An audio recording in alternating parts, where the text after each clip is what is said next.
Hi guys, welcome back to another video.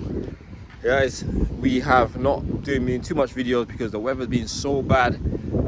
We've had a lot of sort of half days because of the weather, so on, just working with rain, not being able to film. Oh, sorry guys, I'm on the roof, so it's a bit windy up here, but I'm right up on the roof. But yeah, right guys, here we are. We're up on the roof. You guys can see this is where we've been doing.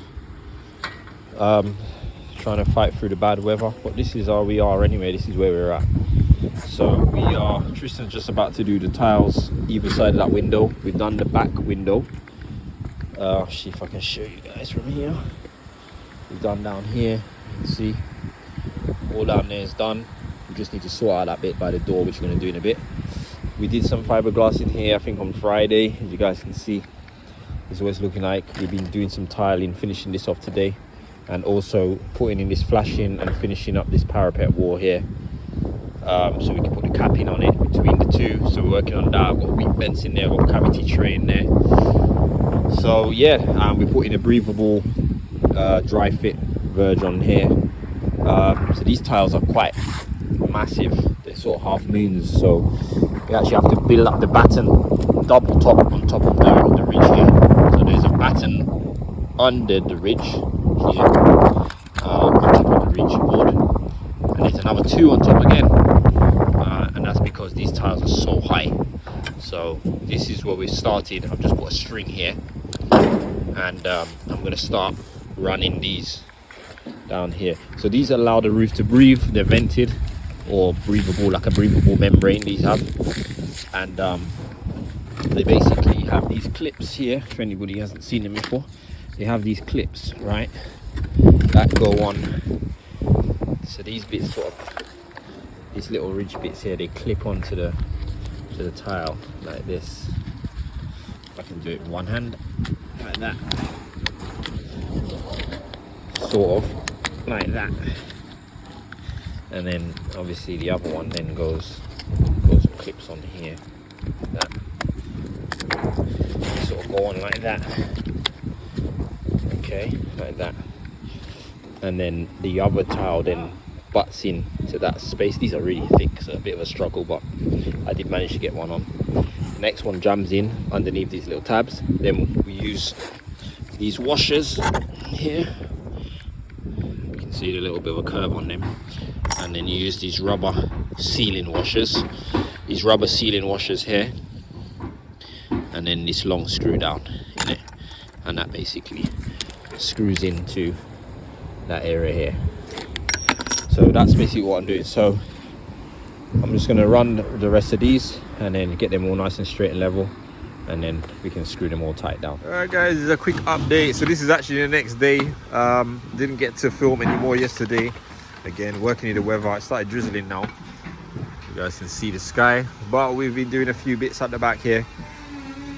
This is where we are at the back now. So we have finished with the windows. So this is the rear windows anyway. We're still waiting for the roofers for next door to turn up so that they can cut their battens and cut their fascia boards and all that gutters sticking over on our side. It's a bit annoying that they're not here. They've got guys inside, but the roofers haven't been back. So we put in a little bit of flash in here just to stop water getting in. Yeah, this is where we're at. Got to get the scaffold out of the way so we can get our fascia board down the bottom. But this is basically where we are. Got these two windows in. All the cuts have been done. We've done it all the way up to there as well. You guys can see. That's our dormer. Fiberglass the roof as well, as I showed the other day. All we've got to do is put in just cement up the verges up there and put the ridge tiles in up there, which we've received now. So I'll show you guys what we did upstairs yesterday on the ridge. This is the main side of the roof, so we need some more tile and a half, so we're waiting for those. You can see the ridge actually up there, the ridge tiles up there, and obviously we've done this side here as well. This is all sort of ready for our covering for the dormer, which is on order I think, so we're waiting for that. It's going to be, client has changed again. It's no longer going to be brick tiles and sort of brick, it was supposed to be brick slips, and then there's going to be tiles on the other side. So now it's all going to be paneling, sort of a metal zinc paneling or something like that. So they've changed their mind again. So that's why we haven't done anything else there. But I'm going to quickly go up on the roof and show you what we did up there yesterday. So this is what we did yesterday, guys. You can see our tiles that we did here. Ended up being 4 rows of tiles here. And then we've done the ridge there. We're short of a tile of ridge tile, so we need to cut a ridge tile to just finish off that little bit going into there. We put these stones on as well yesterday. We put a cavity tray in there. We put weep vents in every 2 bricks all the way along. We put some flashing inside that while we were doing it. So we essentially watertight this area and also this area as well. And obviously the roof has been fiberglassed. So the dormer, as far as the dormer and the main roof really is all sort of watertight. It's just, as I said, a few tiles either side, and obviously we need to put that flashing, step flashing down the side there. Other than that, the roof is pretty much done in that sense. Yeah, so we now just got to do this little bit here with our dry verge and put some tiles on that. When we put these stones on, we put flashing on their side as well. So we put in 240 more flashing coming down all the way down onto their side. So obviously that needs to be done when the stones were going in. So that's all been done. So they just need to come and paint their roof now. So when we get a nice dry day, we'll clean up here, wipe everything down, rub it down, and then we will paint our roof as well. And that will be our flat roof done. You guys can see rain, heavy rain. This is what we've had the last week or so. Showing you guys what we're looking like from outside. Trying to, but you can't really see it very well. But yeah, that's where we're up to now. And we can see a bit of the roof through this. Here, let's see. Yeah, that's our roof there. Once the scaffold's out of the way, we can put our soffits and fascia boards in. But yeah, this is what we're looking like from the back here.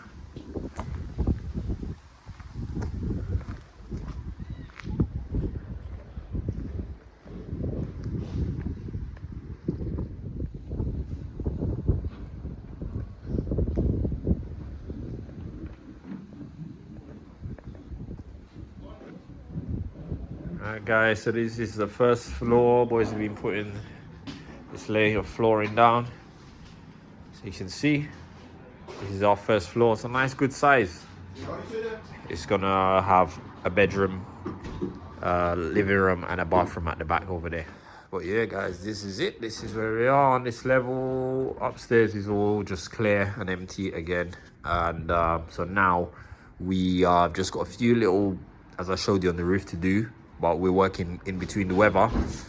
If the weather's not good tomorrow, we may actually start putting some petitions in here.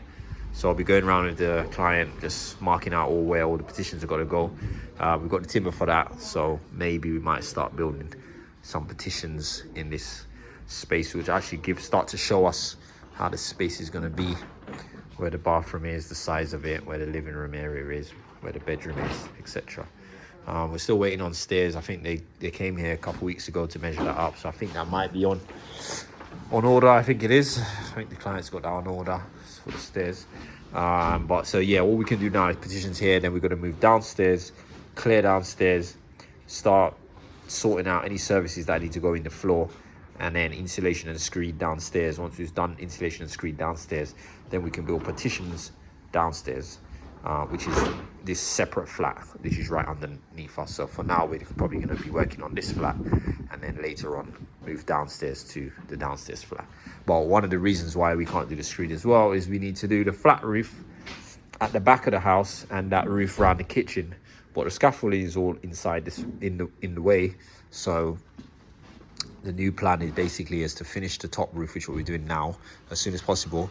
Get him to take all the scaffolding away, Then we can do the flat roof and the last little small pitch roof on top of the kitchen downstairs. Then that closes the downstairs of the house so no water can get in downstairs. Then we can screed and everything downstairs and start doing petitions and electrics and start going in and plumbing and all that stuff.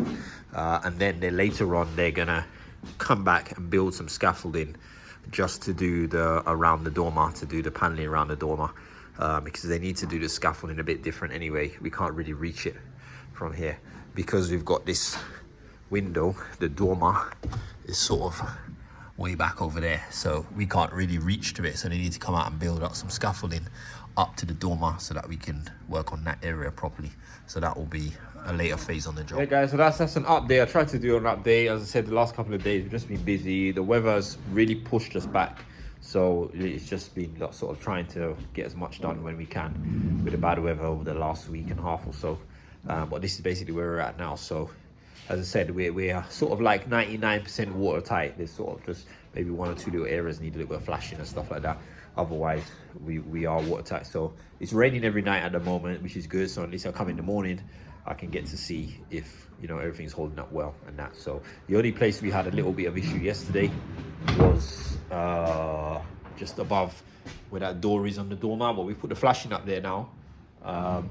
So that should be fine now as far as water getting inside. So yeah, I think we are good to go. Other than that, it's like where the windows are, which we've started to cover some of them with plastic just so driving rain can't come in. But I'm not sure how long it's going to be for windows, and we need to keep moving with the job. So yeah guys, that is it. So anyway, hope you guys enjoyed this one quick update. We shall see you soon on the next video. Please like, comment, share, subscribe, and we'll see you soon. Take care. Hi guys, it's been a while, been a long while since I've done a video. But today, a new video, something different. I'll be honest, I've been enjoying riding over the last couple of weeks and months.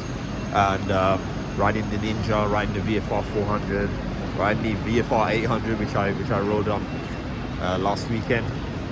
So I've just been enjoying the summer. Obviously, summer's coming to a close now. So I'm probably going to be back on working on the bikes. I've still got the SV 650 to finish, which is nearly done. And also I've got the other VFR 400 NC30 that needs to be finished as well. So I'll be working on those soon. But I've got not a project, but a new bike again. So I am going to be getting rid of some of these bikes. So the VFR 800 is going to be up for sale soon. I'll be getting rid of that probably this weekend because I've got to make space for my new bike. So this has been sort of like a dream bike for me, and finally got around to getting one. So I'm actually going to pick the bike up now. I've actually bought the bike. I'm actually going to go pick it up now. I'm heading all the way down to Bristol. So I'm in Paddington Station. I'm going to pick up a train from here soon.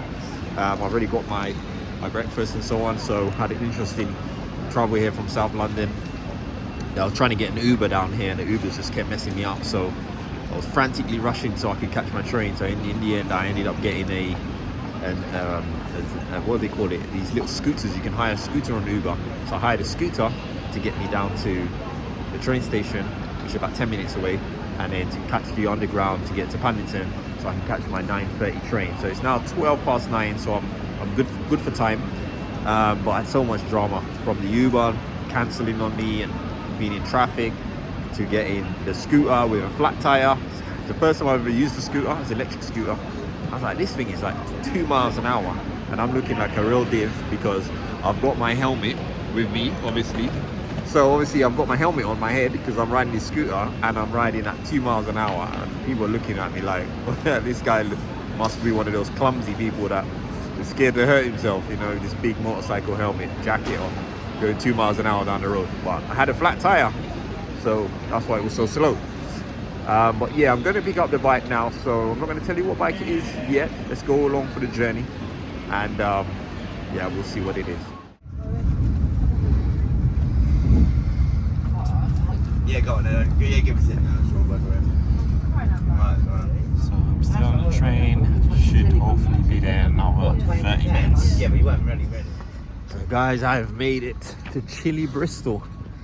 I think there's a sea nearby, I think, or something, because there's some quays down here. So which I'm about to walk past. So I've got about a 15-minute walk. So I'm just gonna walk it, and yeah, it's getting a bit chilly. So summer is gone. Summer is over. I just haven't let go of this summer. I keep thinking it's still summer, but I think it's time to let it go. But yeah, so also where I'm picking this bike up from, I'm going to try and show you guys the place as well, see if I can give you a little bit of tour on this place. It's a big bike dealer called Superbike Factory. Superbike Factory, I think it's called. I only found about it when I was looking for this bike, and I just came across it. Apparently they have quite a lot of bikes for sale, quite a few branches, and this is the Bristol branch. So I am going to, when I get there, I'll try and see if I can show you guys some bikes. Apparently they have a variety of bikes, not just new bikes. They have some older bikes, anything from sort of mopeds, 125s, Groms, up to, you know, Superbike, Ducatis, everything. So when I get there, hopefully I can do some videoing and show you guys some of the bikes that they got there. What it is, we've got a river here with some barges. So I'm giving you guys a little sightseeing there, I guess, of a little bit of Bristol, the muddy waters. But yeah, I think it's been raining a lot, hasn't it? So I guess it's the end result. Some barges down there as well, which are always interesting. I can see somebody eating inside. So people live in these things usually. Very interesting way of life. That one's quite nice over here. A nice green one. This one here. A little kayak on top as well. Not really for me, but some people love it. Well, guys, I am here, as you guys can see. Finally made it. So let's go check out the bike. So here we are, guys. I am inside. I've already seen my bike. I've already done all the paperwork. I'm going to show you guys that in a minute. It's absolutely beautiful, and it looks better in the flesh than it does in pictures. But just showing you guys a little bit about this place. This is what is it? Superbike Factory, and this is the Bristol branch. They've got a couple of branches, and as I said, you've got sort of older bikes, newer bikes, Royal Enfields. Kawasaki here, 650, it's a nice bike. All sorts, these are all Kawasaki's here, all Kawasaki's. You know, they've got quite a range of bikes. Obviously their website's got loads of other bikes that are in other branches as well. But this is what's down here. Some Harleys as well, Triumphs. These Harleys. There's a VFR, or the newer one to the one that I've got, which I'll be selling now, so I've got to get rid of it.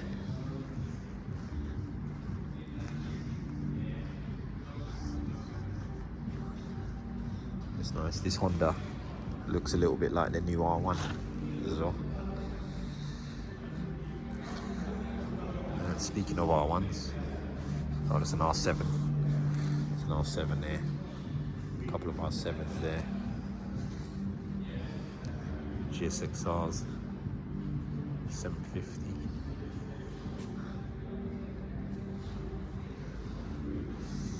It's Kawasaki Ninja. Some Ducatis in here as well.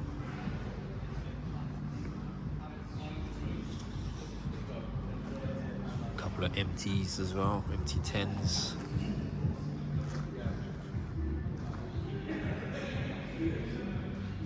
MT09s. This is some Triumphs, triples, street triples.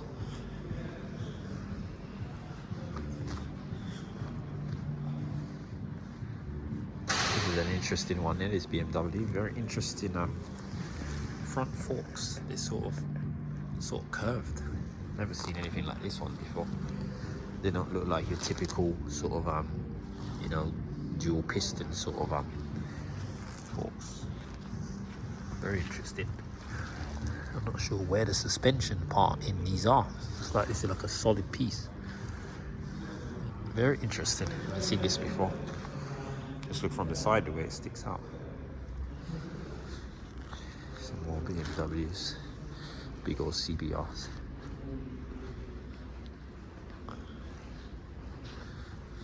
Here's some of the big Ducatis and some dirt bikes here as well. Let's see. I haven't seen any more of mine yet in here, so I'm wondering if mine was the only one in this branch, but I haven't seen any more. MT-03, some smaller bikes here, Duke 300s, 400 cc's. But yeah, as I said, I thought I would see at least one more like mine in here, but I haven't seen any, so that's interesting. Mine was the only one here apparently. Some of these, one day I'd like to get one of these, or something like this, a dirt bike. Yeah, cool, very cool. Here we've got all these big touring bikes. Very nice. This one's a nice big long ride. I think this is a 1600. Yeah, 1600 BMW. Very nice. Yeah, you've got some mopeds here, scooters and stuff like that. 125s. I think these are all the smaller bikes down here. So all these are 125s here, learner plates, you can see. First time riders, MT 125s. And this is about what they got in this branch. So right guys, let's go check out my bike. Alright guys, so I'm outside, my bike's been pushed outside, and here is the reveal for my new bike. And here is the beauty. So officially my first 1 litre bike. So this is a 2010 R1 Big Bang, known as the crossplane or crossplane engine Big Bang R1. I've wanted one for these for a while. I've absolutely loved these bikes. Love the design, love the sound, just everything about them. I love the sort of half engine sticking out, exhaust under the seats. We've got upgraded acropovic exhaust on it as well. Sounds amazing. I've just heard them start it up for me. It's in really good condition, very clean. I mean, really minor. I mean, there's a little minor sort of little scratch here, which looks bigger on camera, but I can get that touched up. And I think there's another little tiny one somewhere else. This tiny little scratch here, which again I can get touched up. I think these are graded levers as well.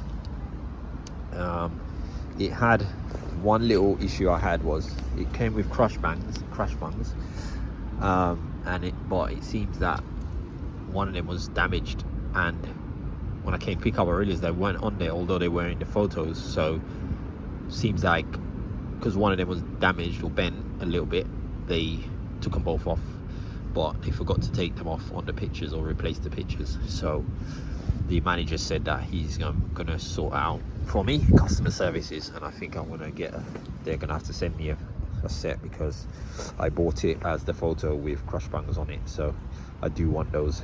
You can see the chain as well. Nice. Now again, they have definitely done some work on this, because from the pictures the chain was not in this good condition. It was a little bit rusty, and the sprocket wasn't that clean either, and I think they've put a new sprocket on this and a new chain from the pictures. So that was something I was already planning to do, but it looks like they've replaced them and they've all greased it all up and everything. We had a 60-point inspection and they've given it a nice clean up, so it does look really good. It could be a little bit better cleaning down there. There's a little bit of crap there, but you know, obviously I'm going to go give it a good clean and polish as well. But yeah, absolutely beautiful bike. Now the good things about this bike is, number one, it's a 2010, so it is getting on now. It's what, 14 years old, you know, time is going. But it's only got 6,700 miles, so this bike has got barely any miles, and the condition of it shows the mileage, you know. So yeah, this is basically my bike. So I've got a nice long ride home from Bristol. I'm going to be hitting the M4. Nice place to sort of take it out, put it through its paces and so on. But this is my first 1 litre bike, an R1. It's got a pearl paint on it. It's hard to see with this light, but when this light hits it, it's very beautiful. Now I'm wondering if the owner of this previous owner is ever going to see this. It's easy to identify the general, whoever that was. Obviously this is going to have to go, unfortunately, but you know, sorry, I am not the general. But obviously the general owned this bike at one point, and this is probably their sticker as well, GNRL. I guess that stands for general, and maybe that's when they were born, 1990. So 10 years younger than me, whoever this owned this bike, so I'm assuming this is who they were. So if this was your bike, shout me out in the comments, let me know. Oh yeah guys, this is my bike, let's start it up. All right guys, so let's go. So keys in, ignition, and they've gone through everything with the bike as well, so everything is in, you know, tip top. We went through all the lights, indicators, everything. So as you see, I've got 6,718 miles. Need to change the time, but I'm not sure how to do that yet. So this bike does have different modes on it. It's got like sort of sport modes and all that sort of stuff. I'll be riding it in standard mode, obviously. It's got the adjustable suspensions. Again, I'll have to figure all that stuff out at another time, but yeah, let's start her up. Make sure we're in neutral. Yep.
Check what our fuel is saying.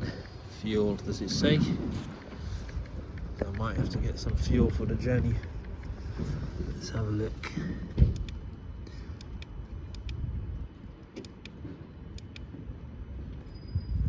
Doesn't say. Not sure how you do that, but fuel light's not on. So, well, I thought there might be some fuel bars or something like that, but I'll figure it out. I've got the manual anyway, so. Yeah, that's it guys. Oops. AC. Oh, that's temperature. Cool, 55 degrees. Hey guys, so that is it. That's my big bang, my R1. As I said, a bike I wanted to get for a while. I don't think I'm getting any bikes for a while after this one. So I'm going to be keeping this one for now and hopefully enjoying this for the rest of the summer. Or I'm saying summer, the rest of the half decent weather. Yeah guys, so that is it. I'm going to jump back on the bike, and then I'm going to be heading back down to the M4. I literally passed through the Ace Cafe, so I might stop down there for a little bit, see if there's any other bikers around, and maybe I'll take some footage down there. But yeah guys, I'll see you soon. Alright guys, so today is an interesting day. So we got a little problem. Hopefully it's not something too big. So I'm just riding, literally I was on this big roundabout, got to the traffic lights on this roundabout, went to move off, cut out, stalled. I don't know if that was me stalling it, and then went to start it again, and it's like I've got a flat battery, like the battery is just dead, almost dead. So the bike turns on, but I don't think there's enough power to put the lights on, so none of the lights are coming on, and it just won't crank. It just, and when you try to crank it, it just, screen goes dead, like its battery's dead. So I had to pull over on the side of the road. I've only left it like 5-10 minutes ago. I've called him up, so the customer service, someone is on their way now to come and pick me up in the van and take the bike back. So I reckon that the battery wasn't good, been sitting for a while, and the battery's not holding charge. So hopefully we can get that sorted out and it's nothing serious. I don't think it's anything serious, but to me it looks like a battery issue, so I think it needs probably a new battery. So we shall see in a bit. I'll keep you guys updated. So guys, here we go. I'm back here again, back at the showroom. So the guys are next door, the garage. They just put in a brand new battery on for me. We just reckon that the battery's just not good. Just it's sitting too long probably, and because obviously they buy the bike in from someone else and so on. So he checked with his tester. He came out, picked me up in the van. Thankfully, I wasn't too far, and he brought his tester and everything. And the battery definitely is charging, the regulator's working and everything, but it's just not it's not giving it enough amps and stuff, because these bikes take a lot of amps to crank. So he's going to put a new battery in for me, so they've apologized. So everything's good, and just waiting for him to do that now, and then hopefully I'll be shooting back off. So the workshop's just on the other side, and I've just heard it start up, so it looks like battery's done. Probably bringing the bike out now. Ah, there we go, there it is. Let's go get it. Guys, I made it to Ace Cafe. And as you can see, the bike in the background is outside. I got absolutely soaked, you see. Got drenched. I got a cup of tea. So I'm going to literally just warm up and dry up here for a bit, and then I'm going to head home. So yeah guys, that is it. Let me just show you guys the bike one more time, and then I'm going to wrap up this video. It was a terrible day, unfortunately, to be riding, but there we go. I've wiped her down. I couldn't leave her looking all so dirty. I've done 120 miles on the motorway, and it was a nice ride actually down. I'll show you guys. So I've just wiped her down. It was really muddy. I've been getting splashed on the motorway, but this is what she's looking like now. Obviously, I'm going to do some more videos in the coming days. In better weather, better sunlight, you guys can see the bike, the paint properly, you can see the bike properly. It's got nice pearl effect paint on it, metallic paint, so you'll get to see that as well. But yeah guys, this is it. This is my new R1 Big Bang Edition. We're signing out. Take care, see you soon.